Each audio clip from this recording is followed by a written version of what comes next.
This is America in the Morning from Westwood One. Good morning, I'm John Trout. It's Thursday, January 25th, 2024. Here's what's coming up on America in the Morning. It's on to South Carolina as Nikki Haley continues her campaign despite calls from some Republicans for her to quit. I'm John Stolnis. President Biden's reelection bid has been given an important boost. This choice is clear. Sagar Meghani at the White House. A first-of-its-kind execution in Alabama. It's really terrifying. I'm Clayton Neville. A Boeing 757 jet lost a nose wheel while preparing for takeoff from Atlanta.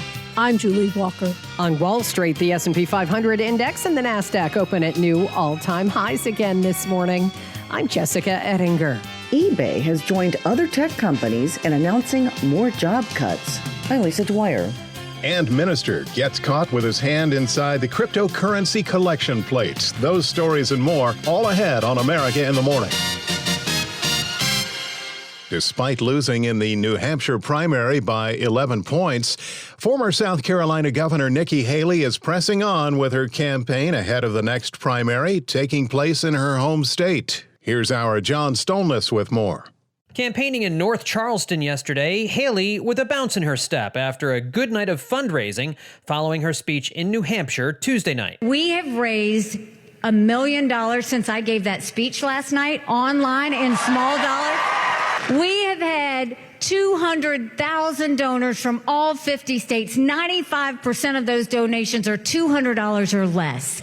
This is about real Americans. And after Donald Trump's acceptance speech, in which he spent most of it criticizing Haley's speech and ridiculing the dress she was wearing, Haley drew a distinction between the two rivals. And out of everything that he said in his rant, he didn't talk about the American people once. He talked about revenge. Despite Haley's fundraising and enthusiasm, many in the Republican Party want her to drop out, including Republican National Committee Chair Ronna McDaniel on Fox News. Looking at the math and the path going forward, and I don't see it for Nikki Haley. I think she's run a great campaign, but I do think there is a message that's coming out from the voters, which is very clear. We need to unite around our eventual nominee, which is going to be Donald Trump. McDaniel is taking some heat for those remarks. Major party chairs generally remain neutral in these situations. Donald Trump's son Eric on Fox News thinks Haley is simply a puppet of Democrats and the left. At this point, I truly believe she's being paid or something to be in the race as a pure spoiler, and the party should not put up with that. New Hampshire Governor Chris Sununu, however, who is backing Haley, says she needs to stay in the race if Republicans want to win a general election. With Donald Trump at the head of the party, we lose. We lost in 2020. We should have had the red wave in 22. He's a loser. His candidates are losers. I'm tired of losing. On his Truth Social account, Trump has taken to calling Haley bird brain and said he does not want any of her campaign donors to come to him if and when she drops out, saying they are barred from the MAGA camp. Haley is lagging far behind in the polls in her home state, trailing 62 to 25 in a 538 poll out yesterday. I'm John Stolnis. President Biden's reelection bid has been given an important boost, as Washington correspondent Sagar Meghani reports. Despite a longer than expected wait, a major union is backing the president. This choice is clear. Joe Biden bet on the American worker, while Donald Trump blamed the American worker. United Auto Workers President Shawn Fain saying the union's endorsing the president for another term. UAW family, today I'm proud to stand up here with your International Executive Board and announce that the UAW is endorsing Joe Biden for President of the United States. Noting he showed up for workers during their strike last year. I was so damn proud to stand in that picket line with you. Yeah. It's not the first UAW picket line I stood in my home state of Delaware. I've done it many times. but it's the first time a president did it, I found out later. As compared to Donald Trump, who was president during a UAW strike against GM 5 years ago. He said nothing. He did nothing, not a damn thing, because he doesn't care about the American worker. The endorsement comes as the president hopes to draw blue-collar workers in auto-making swing states like Michigan and Wisconsin. I'm proud you have my back. Let me just say I'm honored to have your back and you have mine. That's the deal. We need to know who's going to sit in the most powerful seat in the world and help us win as a united working class. So if our endorsements must be earned, Joe Biden has earned it. Sagar Meghani at the White House. There's a new form of execution. Been given a thumbs up by the Supreme Court. We'll have that story when America in the Morning continues after these messages.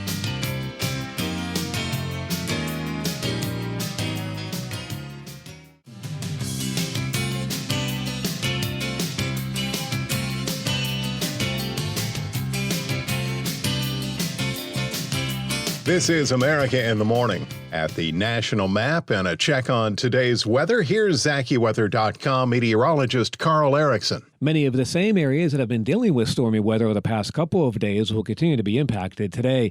A wide swath of rain will extend from the Gulf Coast states and southeast northward into the Ohio Valley and mid-Atlantic, while some morning rain around southeastern New England will fade away by this afternoon. Breaking this down more locally, there'll be rounds of heavier rain and thunderstorms from Louisiana and Mississippi eastward into Georgia and the southern Appalachians. While widespread severe weather is not anticipated in these areas, downpours can lead to localized flooding, especially in low-lying and poor drainage areas. Meanwhile, there'll be pockets of rain from St. Louis to Chicago, eastward to New York City and the nation's capital, and most locations in between today that will result in reduced visibility, slower travel, and possible delays. Widespread locally dense fog will continue to be an issue today in many of these same areas, especially from the Midwest to the Northeast, which can lead to travel disruptions. Areas of freezing drizzle and fog can result in slow and slippery travel across Minnesota and northern Iowa. Showers of rain and higher elevation snow will dot the Rocky Mountain states, while waves of rain will dampen western parts of Washington and Oregon. Most of California will be dry, with morning clouds giving way to sunshine. Meanwhile, much of the plain states will be caught in between storms with dry weather today, although there will be areas of locally dense fog from Dakotas into Nebraska and Kansas this morning, and that can lead to slower travel and delays. The southern plains into Texas will have more in the way of sunshine today, with warmer temperatures, with highs climbing into the 50s over Oklahoma, with 60s over Texas, even 70s over the southern part of the state. And that's the weather across America. In Miami today, partly sunny, high 81. Meanwhile, in Seattle, rain and a high near 50. That's the nation's weather. I'm AccuWeather.com meteorologist Carl Erickson. Follow us everywhere you get your podcasts, Apple, Spotify, Amazon, YouTube. Just search America in the Morning in your favorite listening app. I'm John Trout. The U.S. Supreme Court gave the green light this week for a first-of-its-kind execution scheduled for later today. Correspondent Clayton Neville reports. The Supreme Court denied a last-minute request to halt Kenneth Smith's execution in Alabama. The Alabama death row inmate is slated to be put to death today. The plan is to use nitrogen gas, a method never been used before in the U.S. Doctors told NBC News that approach is untested. If the nitrogen is mixed with any amount of oxygen, any amount of air, then it will take longer for the nitrogen to cause death, or it may never cause death. Smith's been on death row for decades after being convicted in the 1988 murder of Elizabeth Sinnett. He said he didn't want to die by nitrogen out of concern that the procedure could be botched. The fact that they've got me lined up to be the first with gas is really terrifying. Smith spoke with NBC from death row. Gas suffocation. Nobody knows what that's going to do. Smith, in fact, was victim of a botched execution. This will be the state's second execution attempt on him. The first was by lethal injection. His lawyers argued that because of that experience, the new approach is unconstitutional. The High Court, though, rejected that argument, but didn't expand on the reasons why. I'm Clayton Neville. A new problem for plane maker Boeing. This time, one of their 757 jets operated by Delta Airlines lost a nose wheel while preparing for takeoff from Atlanta. Correspondent Julie Walker reports. Delta Flight 982 headed to Bogota, Colombia, was taxiing for departure at Hartsfield-Jackson Atlanta Airport when the incident took place around 11:15 a.m. Saturday, according to the FAA, which is investigating. No one was injured. The plane is 32 years old, making it an older model of Boeing than those made by the company that have raised safety concerns. Earlier this month, a door plug blew off an Alaska Boeing 737 MAX 9, 16,000 feet above Oregon, leaving a gaping hole in the side of the plane. No one was seriously injured. I'm Julie Walker. Boeing on the hot seat before Congress. And disappointing quarterly earnings for Tesla. Those stories part of business headlines next when America in the Morning returns after these messages.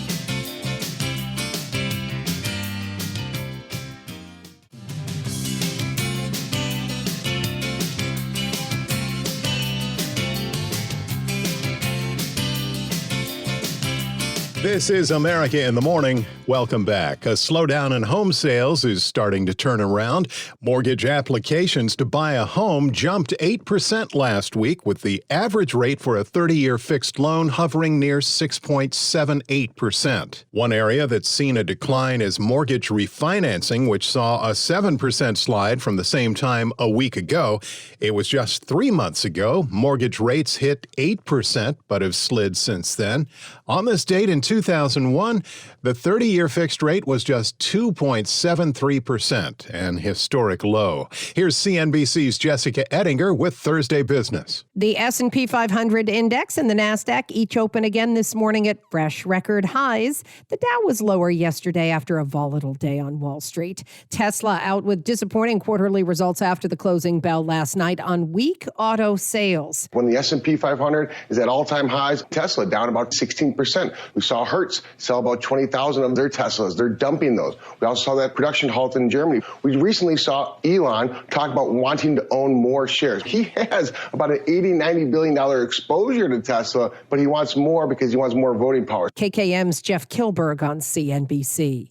Ford recalling nearly 2 million Explorers to secure trim pieces that can fly off in traffic and become hazards on the highways. The National Transportation Safety Board looking for any information related to the blowout of a door panel mid-flight on a Boeing 737 MAX 9 2 weeks ago from Boeing employees or anybody. The email address, witness@ntsb.gov. The CEO of Boeing, meantime, met with a handful of senators in Washington yesterday about that MAX 9 incident. We fly safe planes. We don't put airplanes in the air that we don't have 100% confidence in. I'm here today in the spirit of transparency to, number one, recognize the seriousness. Number two, to share everything I can with our Capitol Hill interests and answer all their questions because they have a lot of them. Boeing CEO Dave Calhoun on Capitol Hill. Microsoft with a record high yesterday, and it's in the 3T club, hitting a valuation of $3 trillion. Only Apple has ever done that. Chipotle looking for 19,000 new workers for burrito season this spring because summer is slower at the chain. So many locations are in college towns. Spin the dial on which streaming service is raising prices again. It's Netflix. After cracking down on password sharing, it added 13 million new subscribers last quarter. The fourth quarter is traditionally a very strong quarter. Netflix is, often given as a holiday present or associated with people getting a new gadget and then adding Netflix to that. But I think what we're seeing here and what is so interesting is that they've had these two levers to pull. One is the paid sharing crackdown on freeloaders. That is working. And they're saying it's working so well that we're going to be able to raise prices. And then the other piece of this is the ad-supported lower price subscription. And these two things really work together. If you're kicked off your parents' account and you want to start paying for Netflix, the fact that you could pay less, watch some ads, that really is a helpful option. CNBC's Julia Borston. On today's watch list, earnings from American Airlines, T-Mobile, Visa, and CNBC parent Comcast. And we get durable goods orders. Those are things made to last a long time, like washing machines and airplanes. CNBC's Jessica Ettinger.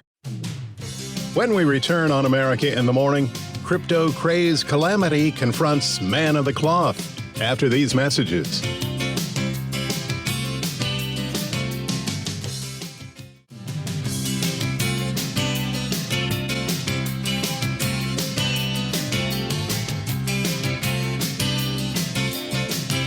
Back with you now. This is America in the Morning. Pink slips are being handed out, this time at online retailer eBay, joining other tech companies in announcing more job cuts. Lisa Dwyer has that story.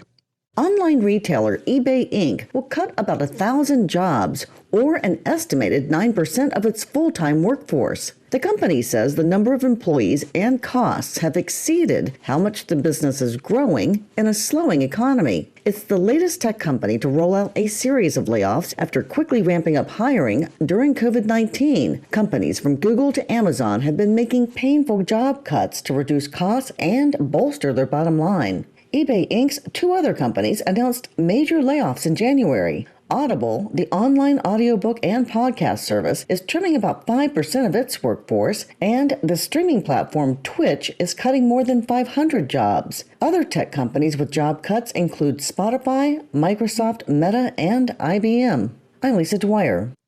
The question for the judge might be, did God really tell the defendant to do it? A pastor in Denver who said that God told him to sell cryptocurrency that could not be cashed in is facing civil charges along with his wife for marketing a digital coin that prosecutors said was practically worthless. The pastor, Alicio Regaldo, and his wife, Caitlin Regaldo, face numerous charges after they marketed a cryptocurrency specifically for Christians on a crypto exchange they ran and raked in more than $3 million. The couple then spent some of that money on a home remodeling project, something they claimed the Lord told them to do. Prosecutors are seeking damages to help the investors get some of their money back. America in the Morning for Thursday, January 25th, 2024, is produced by Jeff McKay, senior producer Kevin Delaney. I'm John Trout. This is Westwood One. This is America in the Morning from Westwood One. I'm John Trout. Coming up this half hour. Lawmakers in Ohio take a stand on two controversial issues in America. I'm Clayton Neville. Stunned storm victims assess the damage after a week of wild weather. I'm Jennifer King. Israeli forces are battling Palestinian militants near the main hospital in Gaza's second largest city. I'm Charles de Ledesma. A Minnesota state trooper has been charged with second-degree murder. I'm Pamela Furr. Ring says it will no longer allow police to ask for doorbell camera footage from users. I'm Ed Donahue. There's a recall involving a popular Ford SUV. I'm Rita Foley. Billy Joel fans are getting a new song from the Piano Man. I'm Kevin Carr. Back after these messages.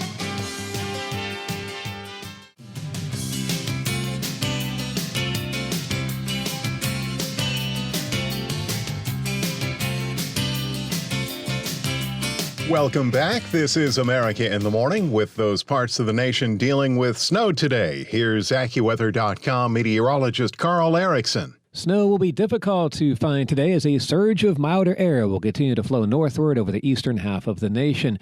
You'll have to look to the higher elevations of the Rocky Mountain states where snow will pile up several inches today with rain showers over the valleys. Meanwhile, while snow is not expected, parts of Minnesota and northern Iowa may experience icy conditions through this morning with pockets of freezing drizzle and fog. Otherwise, much of the rest of the precipitation found across the country today will be in the liquid form. A wide area of rain will extend from the Gulf Coast states and southeast northward into the Ohio Valley and mid-Atlantic, while some morning rain around southeastern New England will begin to dissipate by this afternoon. Across the south, there will be rounds of heavier rain and thunderstorms from Louisiana and Mississippi eastward into Georgia and the southern Appalachians. While widespread severe weather is not anticipated in these areas, downpours can lead to localized flooding, especially in low-lying and poor drainage areas. Meanwhile, there'll be pockets of rain from St. Louis to Chicago, eastward to Detroit and New York City, the nation's capital, with most locations in between also experiencing rounds of rain, which can lead to reduced visibility, slower travel, and possible delays. Widespread locally dense fog will continue to be an issue today in many of these same areas, especially from the Midwest to the Northeast, which can lead to travel disruptions. Meanwhile, much of the Plains states will have dry weather today, although there will be areas of locally dense fog from the Dakotas into Nebraska and Kansas this morning. The southern plains into Texas will have more in the way of sunshine today with warmer temperatures. Showers of rain and higher elevation snow will dot the Rocky Mountain states, while waves of rain will dampen western parts of Washington and Oregon. Most of California will be dry with morning clouds giving way to some sunshine. That's the nation's weather. I'm AccuWeather.com meteorologist Carl Erickson. Follow us wherever you get your podcasts. Apple, Spotify, Amazon, and YouTube. Just search America in the Morning in your favorite listening app. I'm John Trout. Lawmakers in Ohio overrode Governor Mike DeWine on the topic of gender-affirming care. Correspondent Clayton Neville reports the Buckeye State Senate is also limiting transgender athletes in women's sports. The Ohio law bans gender-affirming surgeries and hormone therapies. It also restricts mental health care for anyone transgender under 18 years old. Ohio's Governor Mike DeWine vetoed the legislation. He said he did that to protect parents and children from government overreach. But the state Senate voted to override that veto. With 23 yeas and 9 nays, the bill, having received the required constitutional majority, passes withstanding the objections of the governor. The hearing got raucous at times, and there were boos from transgender advocates in the gallery when Senator Christina Rogner was speaking.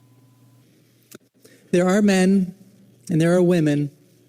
There are boys and there are girls, and they are different. Some families are threatening to leave Ohio and say the law is harmful to their children. The senator's response. While it is possible to identify as anything you want, it is not possible for a man to become a woman or a woman to become a man.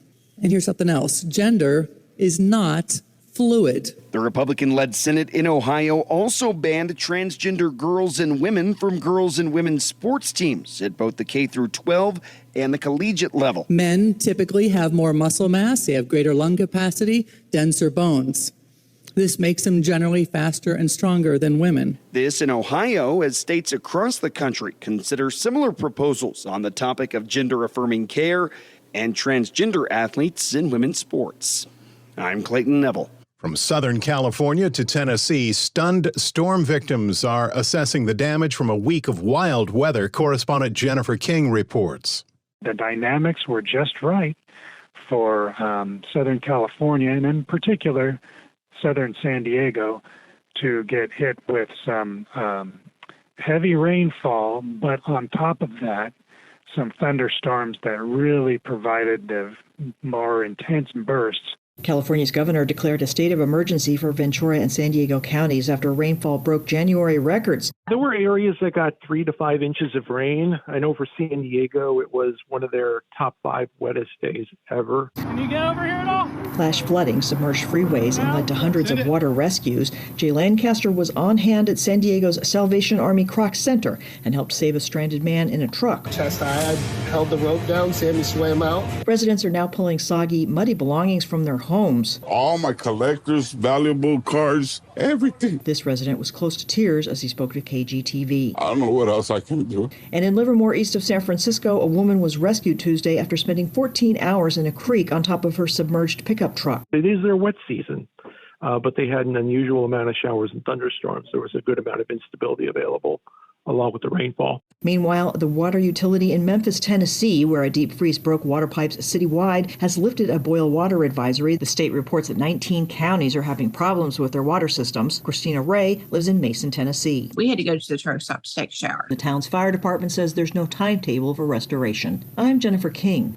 Overseas, a Kremlin military plane heading to Kyiv with dozens of Ukrainian servicemen returning home as part of a prisoner swap crashed inside the Russian border, killing all 74 people on board, 6 of those soldiers from Ukraine. Russia's foreign minister claims Ukrainian missiles brought down the plane and is calling the incident an act of terrorism. However, the Ukrainian military says it did not fire any missiles and said a prisoner swap was scheduled to take place and the crash was inside Russian territory. The plane in question was a Soviet-era cargo transport built in the mid-1970s. In the Middle East, Qatar says gas shipments are now being affected by Houthi assaults, and another U.S.-flagged vessel was attacked off Yemen. As correspondent Charles de Ledesma reports, a United Nations training center was hit by artillery in Gaza, causing some buildings to catch fire. But Israeli defense forces are denying they targeted the facility. The IDF is battling Palestinian terrorists near the main hospital in Gaza's second-largest city. One of the world's top exporters of liquefied natural gas is warning that its deliveries have been affected by ongoing attacks by Yemen's Houthi rebels on shipping over Israel's war on Hamas in the Gaza Strip. The statement by Qatar Energy comes as an explosion struck near 2 US-flagged vessels on Wednesday, travelling through a crucial strait near Yemen. The British military says no damage or injuries have been reported, and no group has claimed responsibility for the attack, but suspicion has fallen on the Houthis. Officials with direct knowledge of the attack, who spoke to the Associated Press on condition of anonymity to discuss intelligence matters, identified the vessel as the US-flagged Maersk Detroit.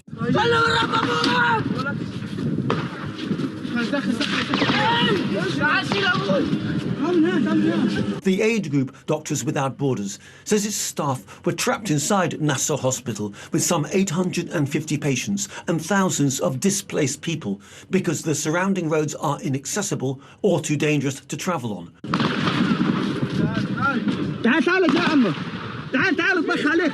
The group says the hospital is only one of 2 in southern Gaza that can still treat critically ill patients. Israel has ordered residents to leave an area of downtown Khan Yunis that includes Nasser and 2 smaller hospitals as it pushes ahead with its 3-month-old offensive against Hamas. The UN Humanitarian Office says the area was home to 88,000 Palestinians and was hosting hundreds of thousands more displaced by the fighting. I'm Charles de Ledesma.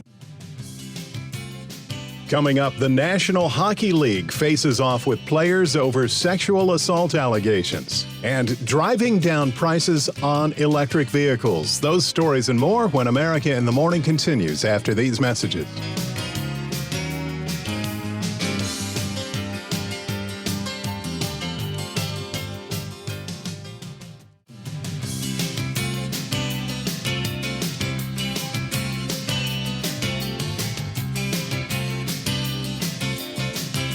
This is America in the Morning. I'm John Trout. A Minnesota state trooper is facing second-degree murder charges after a traffic stop in Minneapolis last year. Pamela Furr has that story. State Trooper Ryan Londrigan is also looking at first-degree assault and second-degree manslaughter charges in the case. It happened on July 31st last year when Cobb was pulled over on I-94 by 3 troopers for not having his taillights turned on at night. Now, it was at this time they realized he was wanted for violating a protective order in another case. Body camera video shows Cobb, who is black, refusing to leave his vehicle. Londrigan, who is white, and another trooper are seen trying to physically remove Cobb from the car, and the vehicle appears to move forward slowly. The criminal complaint says Londrigan shot Cobb twice, and the vehicle sped up and crashed into a concrete barrier a quarter-mile away. Cobb was pronounced dead at the scene. Hennepin County Attorney Mary Moriarty tells reporters, "They are not allowed to shoot at a car which is driving away. They're not allowed to shoot someone to prevent the car from driving away. They are only allowed to use deadly force if it will prevent great bodily harm or death to their partner or somebody else." Londrigan's legal team, as well as the Minnesota Police and Peace Officers Association, are criticizing her reasoning for the charges and say they will defend what they believe was a justified shooting. I'm Pamela Furr. Ring says it will no longer allow police to ask for doorbell camera footage from users. Details from correspondent Ed Donahue.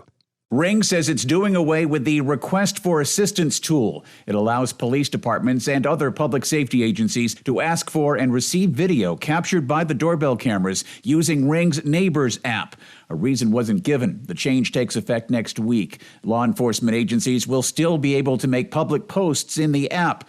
Privacy watchdogs have been concerned about Ring's relationship with police departments, saying it can change neighborhoods into a place of constant surveillance and lead to more instances of racial profiling. Law enforcement agencies can still access videos using a search warrant. I'm Ed Donahue.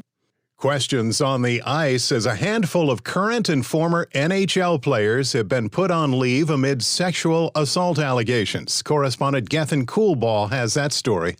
5 players from Canada's 2018 World Junior team have taken a leave of absence from their current clubs following a report that 5 members of that team have been asked to surrender to police to face sexual assault charges. Michael McLeod and Cal Foote of the New Jersey Devils, Carter Hart of the Philadelphia Flyers, Dylan Dubé of the Calgary Flames, and former NHL player Alex Formenton have all recently been granted leave. London, Ontario police launched an investigation in 2022 after Hockey Canada settled a lawsuit with a woman who said she was sexually assaulted by members of that team at a gala. I'm Gethin Coolbaugh. In a year filled with walking off the job, memberships in unions did not grow in 2023, correspondent Shelley Adler reports. With all the labor strife last year, the Bureau of Labor Statistics reports 10% of hourly and salaried workers were members of unions in 2023. Compare that to 2022, when 10.1% of workers were union members. The number of unionized workers in the private sector did increase by 191,000 last year. That includes workers at auto companies, Las Vegas hotels, and Hollywood studios. But the number of unionized employees in the public sector, like teachers and police, was unchanged. I'm Shelley Adler. Electric vehicles seemingly are everywhere, although still not competitively priced. That may be about to change. Chuck Palm has the story in today's Tech News. Tesla has told suppliers it wants to start production of new mass-market electric vehicles, codenamed Redwood, in mid-2025, according to people familiar with the matter. Describing the new vehicle as a compact crossover, Elon Musk has teased investors and buyers that an affordable electric vehicle is on the horizon. Rumors of a price tag of about $25,000, Tesla's cheapest offering currently is the Model 3 with a starting price of $38,900. Musk said last year that he was concerned about the impact of high interest rates on consumer demand for big-ticket items like cars. Tesla has sent a request for quotes or invitation for bids for the Redwood model to suppliers last year and forecast weekly productions of about 10,000 vehicles. Unfortunately, Tesla has a track record of missing its targets for launches and pricing, and it will take time to build volume. Bitcoin trading up slightly at $39,800 and Ethereum at $2,220. Tell us what you think at allthetoptech.tech. I'm Chuck Palm. Sports headlines on America in the Morning. Here's our Robert Workman.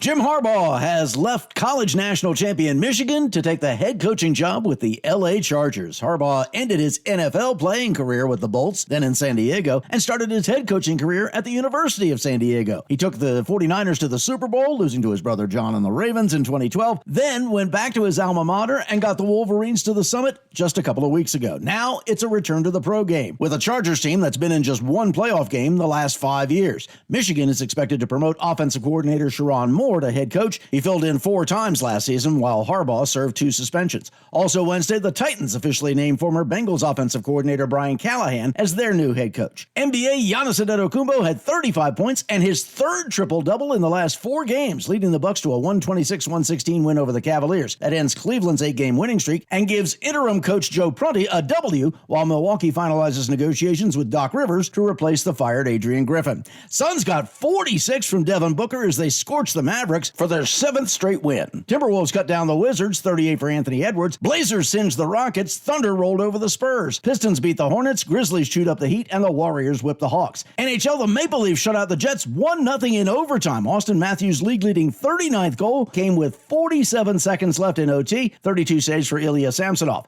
Nathan McKinnon scored 4 goals and added an assist as the Avalanche crushed the Capitals, his 2nd 4-goal game this season. Yeah, it's always nice to score 4, obviously. Hockey's a funny sport. Sometimes they go in, sometimes they don't, and right now they're going in for it. He leads the league with 82 points. Wins for the Blues, Hurricanes, Panthers, Kraken, and Sabres. That's Thursday Sports.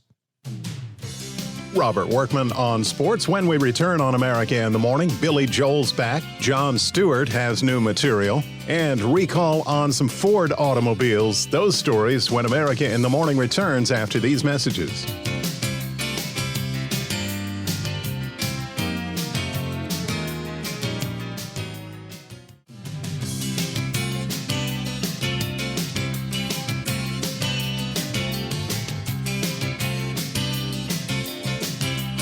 America in the Morning rolls on this Thursday. There's a massive recall involving a popular Ford SUV. Correspondent Rita Foley reports.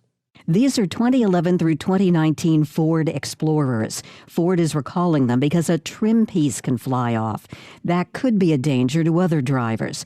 The National Highway Traffic Safety Administration says clips holding the trim that covers the roof supports close to the windshield can come loose. If that happens, the trim piece can fly off, and that would increase the risk of a crash. Ford expects only about 5% of the recalled Explorers would be affected by this problem. It says it's not aware of any crashes or injuries. I'm Rita Foley. Singer Billy Joel released the album Cold Spring Harbor, which included the hit She's Got Away in 1971. 53 years later, the legendary singer-songwriter is coming out with a new single. Kevin Carr has that story. The original Piano Man is back behind the keyboard. Billy Joel has announced a new single, the first one the artist has released since All My Life came out in 2007. All my life. Before that, he hadn't released a new single since he recorded 3 covers for his Greatest Hits Volume 3 album in 1997. The 74-year-old Rock and Roll Hall of Fame legend made the announcement on his Instagram page with what is assumed to be a short preview of the piano music for the new track titled Turn the Lights Back On.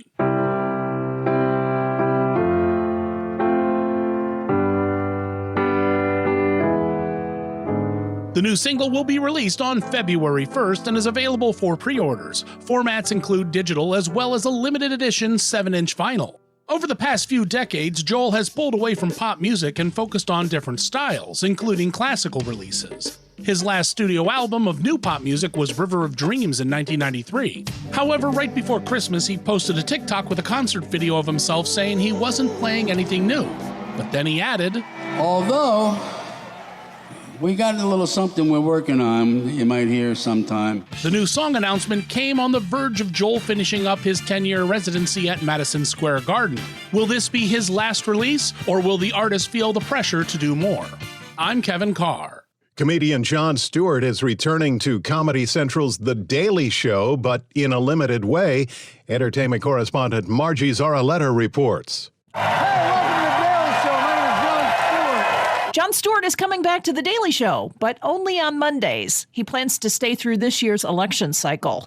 A rotating lineup of show regulars will host the rest of the week. Stewart's first show is February 12th. Stewart hosted The Daily Show for 16 years, replacing Craig Kilborn. Trevor Noah replaced Stewart in 2015. The show has not had a permanent host since Noah left in late 2022. I'm Margie Zaraletta.